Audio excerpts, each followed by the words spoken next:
Welcome back to the Business Ignite podcast, where we light the fire for business growth and marketing success. Your hosts, Ethan Walker and Samantha Reed, bring you the latest trends, expert insights, and actionable strategies to fuel your business journey. Let's ignite your potential. Hey everyone, and welcome back. You know, we spend a lot of time on this show talking about building a business online, but today I want to talk about something that's absolutely essential for making those businesses last: keeping your customers happy. And more specifically, how amazing UX can actually create loyalty. It's funny you should put it that way, right? Mm-hmm. Because customer loyalty, it used to be all about punching cards and reward points. Now it's about creating an online experience so good that users choose you, even with a million other tabs open. It's true. We've all been there, overwhelmed by choices. So to help us break down exactly how to stand out in the digital sea of sameness, we're diving deep into this article from 95 Visual, Increasing Loyalty Through Exceptional UX. And you know, one of the things I love about this article is it really gets into the psychology of UX. Okay, so like how our brains react to a well-placed button or a color scheme. Tell me more. Exactly that. Like when you land on a website and it just makes sense, it feels good, and those good feelings, Yeah. those are actually triggering real chemical reactions in your brain, making you associate the site with like positive emotions. Wow. So we're talking about more than just making a pretty website. We're talking about creating an experience. Exactly. Which is interesting because the article actually kicks off by saying your website is like your modern day salesperson. Mm-hmm. But how do we translate the things we know work offline, like building rapport, understanding someone's needs? How do we get that across on a screen? Yeah, it's about anticipating what your user wants before they even know they want it, right? It's providing clear information, like exactly what they need right when they need it. So instead of bombarding them with tons of pop-ups and those like spin the wheel things. Ugh, don't even get me started on those. Right. We need to be streamlined, intentional. Totally.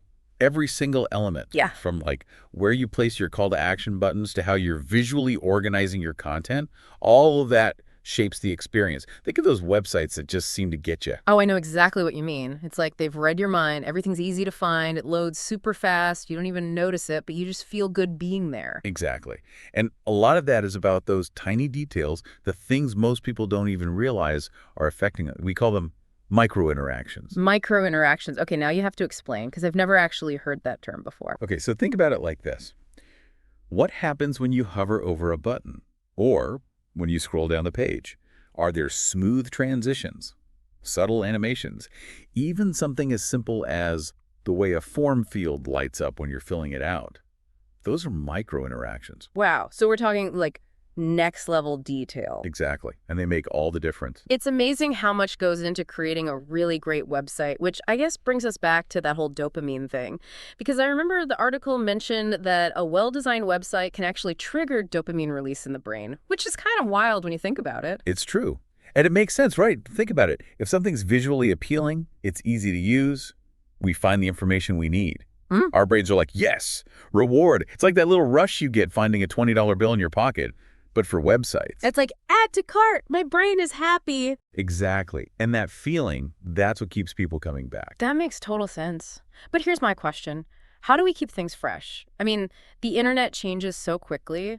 What's trendy today is old news tomorrow. How do we design something that lasts, that stays engaging, that doesn't become, boring? That's where you need to think about your website as a living, breathing thing, right? It needs to constantly evolve. I like that. So it's not a one and done situation. It's about ongoing attention and updates. Exactly. You wouldn't open a store and then just never change the displays or update the inventory, right? Websites are the same way. Yeah. They need that constant refresh to stay relevant and exciting. It's true. And I think that's a great analogy, right? Thinking of your website almost like a physical store. You wouldn't just let people wander around aimlessly hoping they find what they're looking for. You want to guide them, create a clear path. Exactly. It's all about designing those intentional pathways, removing any obstacles. And that actually reminds me, the article talked about this idea of UX as a funnel. What exactly did they mean by that? Okay, so imagine a funnel, right? Wide at the top, narrowing down. Now think about your website. Someone lands on your homepage, that's the top of the funnel. And you want to guide them through step by step until they reach a specific action. Maybe they buy something, maybe they sign up for your email list, whatever that conversion is for you. The UX is what creates that flow. Okay, so instead of making people hunt for that buy now button, you're using design to kind of subtly lead them towards it. Exactly. Anticipating their needs, answering questions before they even ask them. It's all about making the experience so smooth that it feels effortless. Almost like you're having a conversation, but without saying a word. Yeah, exactly. And one thing people often forget is that, not all users are the same. True. A new visitor needs a different experience than someone who's been on your site 5 times already. Right. So how do you design for all those different types of people? Personalization, which sounds complicated, but it can be as simple as, say, using cookies to see what someone's looked at before and suggesting similar items. Oh, so it's like that recommended for you section popping up with things you might actually want. Exactly. Or even just changing the language you use based on whether someone's a first-time buyer or a loyal customer. That feeling of being recognized, of the website remembering you, it makes a huge difference. Okay, that makes sense, but I feel like some people listening might be thinking, this all sounds great, but how do I actually do it? Yeah, it can feel overwhelming, but honesty, the best place to start is simple. Think about your ideal customer. Like, really put yourself in their shoes. What are their pain points? What are their goals? Okay, so empathy. Exactly. Yeah. And once you have that clear picture in mind, test it out. Watch how real people use your website. You mean like user testing? Exactly. You'll learn way more from watching someone actually navigate your site than you ever could just staring at it yourself. You can see where people get stuck, what's confusing. Those are gold mines for improvement. So it's all about constant iteration then. Like even after you launch a website, it's never really done. Exactly. Things change so fast online, you have to be willing to adapt. Keep an eye on your analytics, see what's working, what's not. Yeah. It's an ongoing process. Like a garden almost. You have to tend to it if you want it to grow. Exactly. And if you put in the effort, the results speak for themselves. Happier customers, more sales. More loyalty overall. It really is.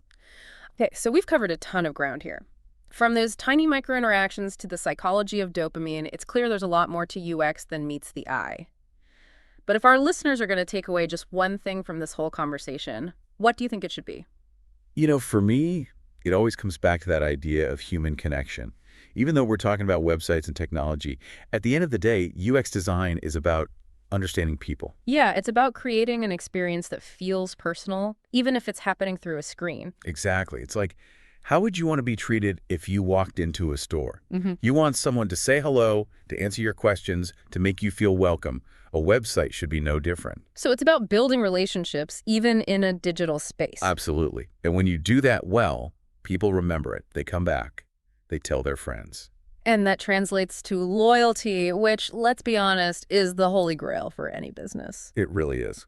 Well, on that note, a huge thank you to our expert for joining us today and sharing so many amazing insights.